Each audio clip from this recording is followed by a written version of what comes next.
स्वागत है आप सभी का सिविल ज्ञान में। सपनों के स्वर्ण में स्वागत है आपका सिविल ज्ञान में।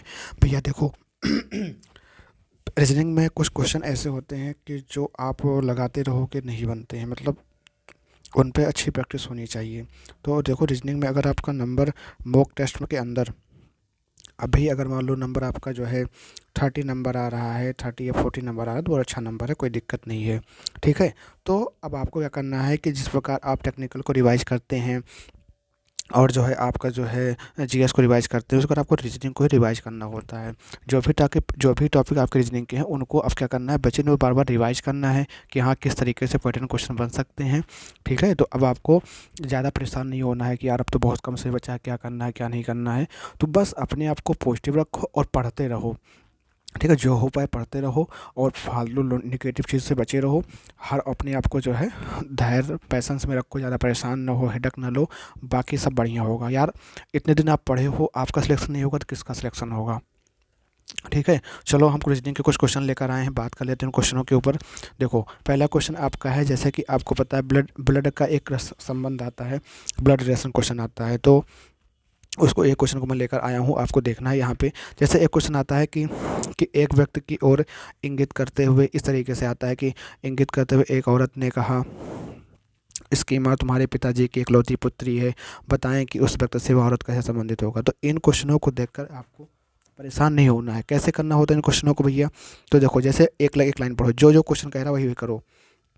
जैसे क्वेश्चन आपका कह रहा है कि एक व्यक्ति की ओर, तो यहाँ पे एक व्यक्ति है, व्यक्ति की ओर इंगित करते हुए एक पुरुष ने कहा, तो मतलब एक आपका क्या है, एक आपका पुरुष है, तो एक पुरुष ऐसे बना लो। जिस तरीके से मैं करता हूँ वो आपको बता रहा हूँ, बाकी आपको भी कुछ तरीका होगा। क्या आपको मेरा तरीका पसंद आता है, करने में कितनी आसानी होती है? मैं जिस तरीके से करता हूँ मुझे आसानी लगती है। अगर आपको ये पसंद आता है अच्छी बात है, अदरवाइज आप जैसे करते हो वैसे कर सकते हो। एक व्यक्ति की ओर इंगित करते हुए एक पुरुष ने कहा, पुरुष बना लिया व्यक्ति की ओर, तो यहाँ पे पुरुष है, यहाँ मान लीजिए वो व्यक्ति है। अभी इस व्यक्ति का कोई हमको ये नहीं पता कि हाँ ये सेम जनरेशन में है, ये इसका क्या संबंध है, कुछ बस हमने जितने वहाँ पे करेक्टर दिए उन करेक्टर को यहाँ लिख लेना है कि एक पुरुष है एक आपका व्यक्ति है। अब आगे देखो, व्यक्ति की ओर इंगित करते हुए, मतलब इन व्यक्ति की ओर, मतलब इनकी ओर इंगित कर रहे हैं। ठीक है। और एक औरत से कह रहे हैं, एक औरत से कह रहे हैं, अभी औरत को रहने दो। औरत से क्या कह रहे हैं कि इसकी माँ, मतलब किसकी, इस व्यक्ति की माँ। तो इस व्यक्ति की माँ कहाँ होंगी, एक जनरेशन इसके ऊपर होंगी, तो यहाँ इनकी माँ हो गई। तुम्हारे पिताजी की, अब ये जो तुम्हारा पिताजी आया है किसके लिए आया है, इस औरत के लिए आया है कि तुम्हारे पिताजी की इकलौती पुत्री है।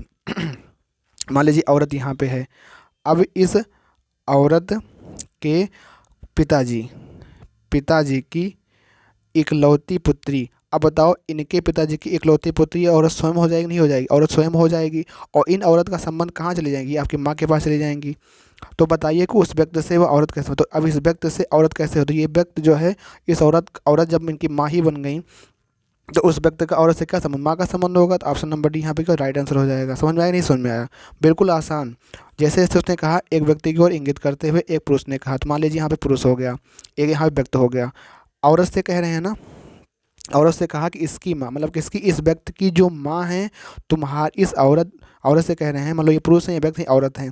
ठीक है। तो ये पुरुष की ओर इशारा कर रहे हैं, औरत से कह रहे हैं कि इसकी माँ, किसकी माँ, व्यक्ति की माँ, तुम्हारे पिताजी की, मतलब औरत के पिताजी की इकलौती पुत्री। अब बताओ, तुम्हारे पिताजी की, यह अपने आप को समझ लो कि तुम्हारे पिताजी का कोई इकलौता पुत्र होगा, तुम खुद नहीं होगे। तो इस औरत के अगर पिताजी की कोई इकलौती पुत्री होगी, औरत खुद होगी। इकलौती पुत्री है, मतलब इनकी जो व्यक्ति, इस व्यक्ति की जो माँ है, इस औरत के पिताजी की इकलौती पुत्री, ये औरत हो गई, औरत यहाँ पे आ जाएगी माँ, तो संबंध क्या हो जाए, माँ का संबंध हो गया। बिल्कुल आसान, डी ऑप्शन हो जाएगा। एक क्वेश्चन और देख लेते हैं। एक क्वेश्चन क्या है कि एक अपने अपने लड़के की ओर, अपने लड़के की तस्वीर की ओर, इसको थोड़ा बड़ा कर लेते हैं क्वेश्चन को। अपने लड़के की तस्वीर की ओर इंगित करते हुए एक पुरुष ने एक औरत से कहा, तो मान लीजिए यहाँ पे आपका क्या है, एक पुरुष है। ठीक है। और इनके लड़के की, अपने लड़के की तस्वीर है, इनके लड़के की ये तस्वीर है, इस तस्वीर की ओर इनको इशारा कर रहे हैं।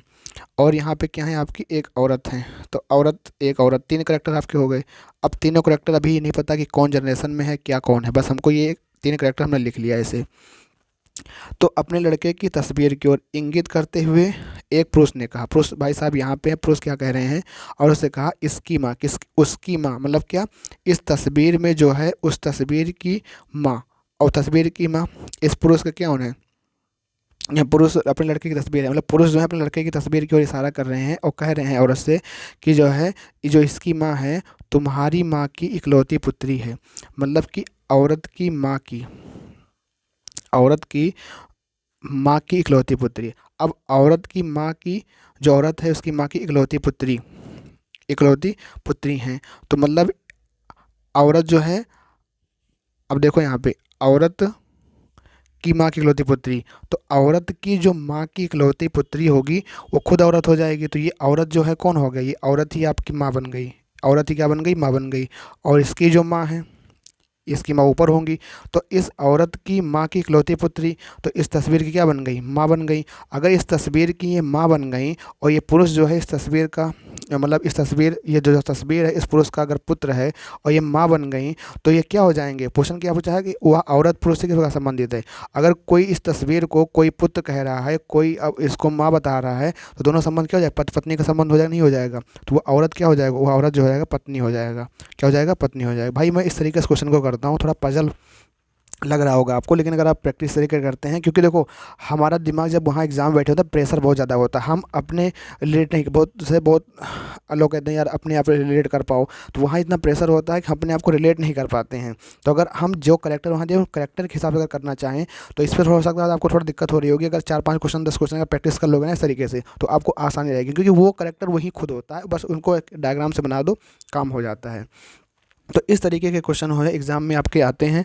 तो उम्मीद करता हूँ आपको ये समझ में आया होगा। कुछ ऐसे ही कंसेप्ट के साथ हम डेली आपसे मिलने वाले हैं जो हर टॉपिक पे होंगे। तो आज हमने यहाँ बात किया ब्लड रिलेशन के टॉपिक पर, ब्लड रिलेशन के टॉपिक हमने आज बात किया है। तो बस छोटी सी वीडियो है, आपको हो सकता है बेनिफिट करे। मिलते हैं नेक्स्ट वीडियो में, तब तक के लिए थैंक यू। जय हिंद, जय भारत।